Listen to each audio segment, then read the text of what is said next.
കാർമേഘങ്ങൾ മനുഷ്യൻ്റെ മനസ്സിൽ മാത്രമല്ല ഉള്ളത്, ആകാശത്തുമുണ്ട്.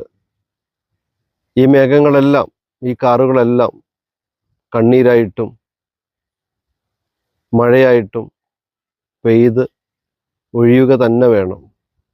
കഴിഞ്ഞ ദിവസം ഒരു ആന ചെരിഞ്ഞു. പാപ്പാന്മാർ അതിക്രൂരമായി ഉറങ്ങിക്കിടന്ന ആനയെ മർദ്ദിച്ചതുകൊണ്ട് അതിന് വല്ലാത്ത മാനസിക വിഷമമായെന്ന് പറഞ്ഞ് വല്ലാത്ത സ്ട്രോക്ക് പോലെ വന്നു, ഷോക്കായിപ്പോയി. അതിൽ നിന്ന് അത് റിക്കവർ ചെയ്തിട്ടില്ല.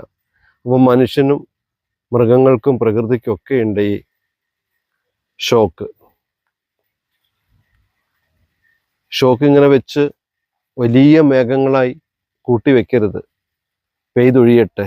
എൻ്റെ മനസ്സിലെയും താങ്കളുടെ മനസ്സിലെയും വികാരങ്ങളും വിചാരങ്ങളും സങ്കടങ്ങളെല്ലാം കണ്ണീരായും മഴയായും നനഞ്ഞ് ഒഴുകിത്തീരട്ടെ.